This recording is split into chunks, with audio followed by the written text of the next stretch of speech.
식사 후 무심코 한 행동들이 우리의 건강을 해칠 수도 있습니다. 식사 후 하면 안 되는 행동들을 통해 식사 후 습관을 개선하면 건강과 삶의 질이 향상됩니다.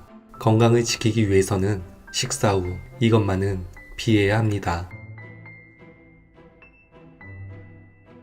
우리가 알고 있던 상식과는 다른 게 한 가지 있습니다. 대부분의 전문가들은 식사를 한 후 곧바로 양치질을 하는 것보다 잠시 기다렸다가 하는 것이 더 낫다고 말합니다. 음식에 들어있는 산과 당분 때문에 일시적으로 치아를 보호하는 에나멜이 약해져 있으므로 적어도 30분에서 60분 후에 양치질을 하는 것이 좋습니다. 너무 빨리 이를 닦으면 에나멜이 다시 굳기 전에 벗겨지게 된다고 합니다. 식후에 바로 잠을 자게 되면 음식이 잘 소화되지 않을 뿐더러 위장의 음식물이 오래 머무르게 되면서 각종 위 질환을 초래하게 됩니다. 위험성 식도염, 위염, 위장장애, 만성 질환을 유발할 수 있으니 꼭 30분에서 1시간 동안은 소화를 시킨 후에 잠을 자는 것이 좋습니다. 밥을 먹고 나면 꼭 후식으로 과일을 먹는 경우가 많습니다. 식후 바로 과일을 먹게 되면 그 안에 함유되어 있던 단당류가 발효를 일으키면서 뱃속이 팽창하게 됩니다. 그래서 소화를 오히려 방해할 수 있으며 위에 불편함을 줄 수가 있습니다. 식사를 한 후 2시간 정도 지나서 과일을 드시는 게 좋습니다. 식사 직후 커피 한 잔을 즐기는 사람이 많습니다.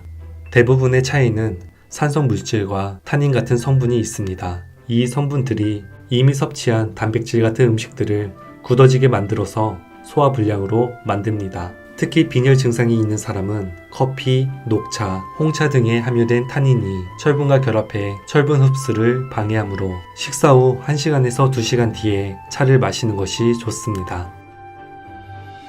식후 바로 목욕을 하게 되면 신체 내 소화기관의 혈액이 일시적으로 감소하게 되며 위장 내의 소화 점액의 분비가 떨어져 소화에 문제가 생깁니다. 위험성 식도염, 위장장애 등의 질환이 있다면 더욱 조심해야 합니다.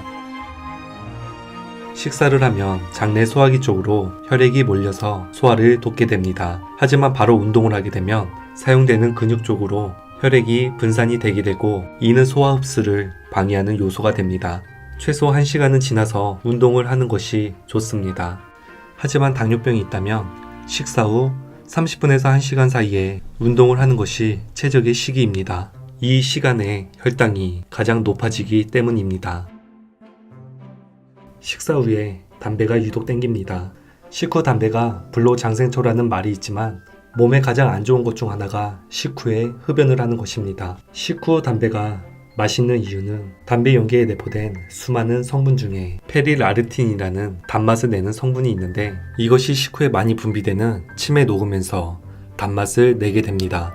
단맛을 느끼는 세포는 주로 혀끝에 분포되어 있으며 이 부분은 식사 후에 기름기가 가장 적게 남아있어 단맛에 예민한 반면 쓴맛을 느끼는 혀의 표면은 기름기로 덮여 있어 쓴맛을 못 느끼므로 식후 담배가 맛있게 느껴질 수밖에 없습니다. 식후에 바로 흡연을 하게 되면 위액의 분비를 불균형하게 해서 여러 소화기 장애인, 십이지장궤양, 위경련, 소화불량 같은 증상을 만들게 됩니다. 또한 식후에는 위의 연동 능력이 잘 되고 빨라지게 되어 흡연으로 인한 연기에 유해 물질인 니코틴, 타르 등 성분들이 몸에 흡착이 더 잘 된다고 합니다. 식후 흡연은 평소 흡연보다 2배에서 3배는 나쁜 물질을 더 몸에 흡수시키는 것과 같다고 볼 수 있습니다.